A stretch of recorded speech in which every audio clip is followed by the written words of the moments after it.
Call the Honourable Minister Bill English. Mr Speaker, last week it was Labor being led by the nose by the Greens, and this week it's Labor being led by the nose by New Zealand First. That's right. There's no doubt about that. That speech would be much more credible if the Leader of the Opposition showed the same enthusiasm for the investigation into the leak of MFAT material to Phil Goff. I didn't hear him say Prime Minister John Key has to get to the bottom of what happened with the leak of MFAT material to Phil Goff. I didn't hear him say Prime Minister John Key should be going through the emails and the phone records of Phil Goff to find out how a leak occurred to him by a public servant. Order. I didn't hear the Leader of the Opposition pleading with the government to get to the bottom of that investigation, which of course they characterised at the time as a witch hunt. A witch hunt against those who want to bring transparency to government. Well, of course, Mr Speaker, when they give that speech, then I'll believe it. The other reason we would find that speech credible would have been if the Leader of the Opposition had addressed most of it to the Leader of New Zealand First and said something like this: "We want to get to the bottom of this. Mr Peters, give us the emails." I mean, after all, they're in full-on courting mode, so why didn't David Shearer take this opportunity in the House to ask Winston Peters for the emails that Winston Peters says he holds? Order! Order! Order! Order! Now, Mr English is making a hard-hitting speech, and some interjections, order, and some interjection can be expected, but not so much that it drowns out the Speaker. The Speaker will not allow that. I call the Honourable Minister Bill English. Well, Mr Speaker, none of the interjections were a satisfactory answer to that question.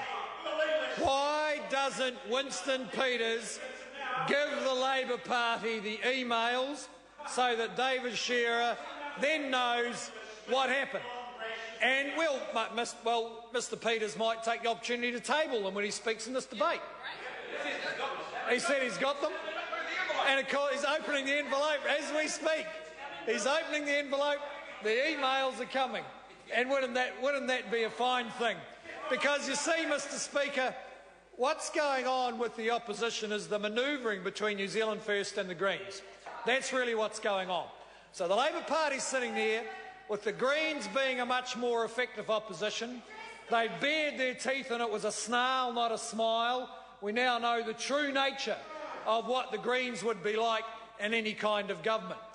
Mr Peters has spied this growing relationship, and he's realised that he needs to reposition so that he could be the potential partner in 2024 for the incoming Labor government. And so he's decided the way to reposition for 2024, he'll only be 85. The way to reposition is to look tough on security. And actually, he is being tougher on security, much more so than what used to be the mainstream Labor Party.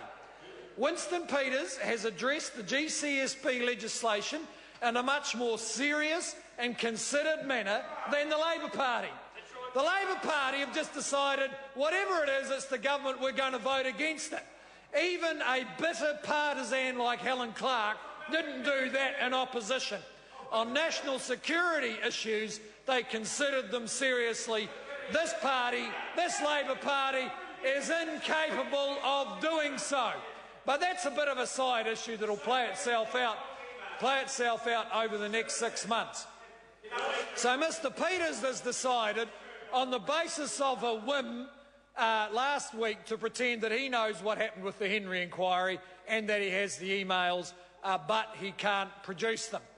Now he's pushed the Labor Party into putting a privileges letter in. Well, is the Labor Party willing to answer the question the media are now asking? Do they really want a Committee of Parliament to fashion a legal or parliamentary procedure which would allow anyone who leaks on the government, including MPs, to have their whole phone and email correspondence wide open to public inquiry?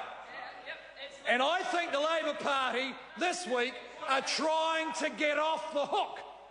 They rushed at it on Sunday, led by the nose by Winston, got the privileges letter in, and now they're going to find that their friends in the media are turning on them, because the media don't want the emails of the Fairfax journalist in front of the Privileges Committee.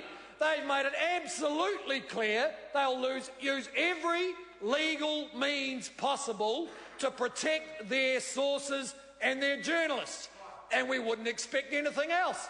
And you'd think that a media-savvy Labor Party would know that by being led by the nose by Mr Peters takes them to the same place as him. He's always at loggerheads with the media. That's his business. That's his brand. But the Labor Party are just realising this afternoon, after reading the Dominion editorial, that they are headed for a titanic clash with the media. The next issue is this.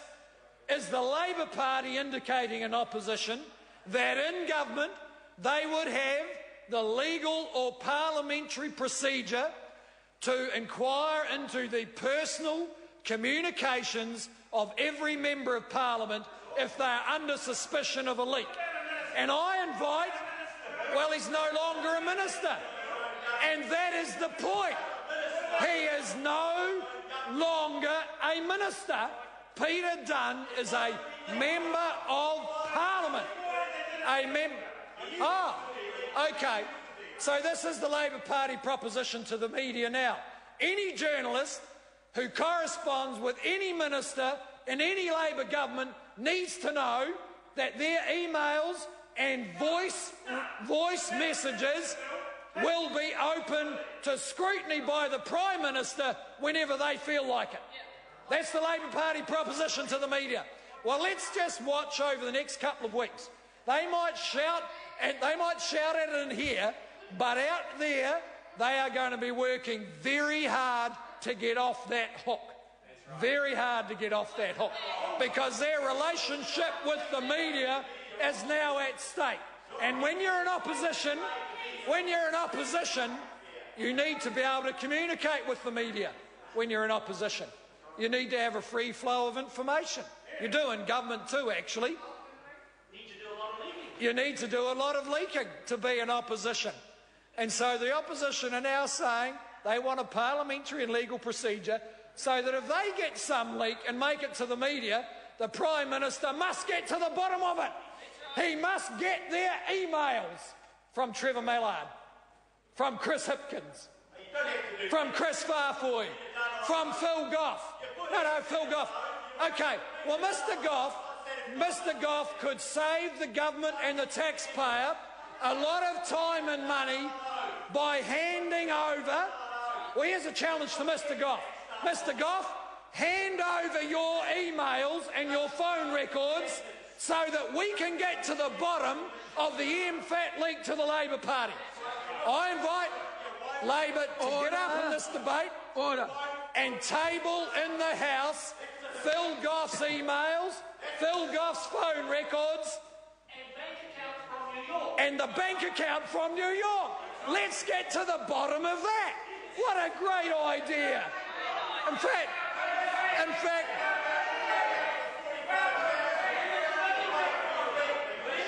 order. That's a very good idea. Can I just remind members that interjections are reasonable, to be, relevant, reasonable, but a running commentary is out of order. And if members want to speak, they can do so when the opportunity arises. Point of order, the honourable member, Grant Robertson. Mr Speaker, I appreciate that. I guess on this side of the House, our feeling is if Mr English is just going to simply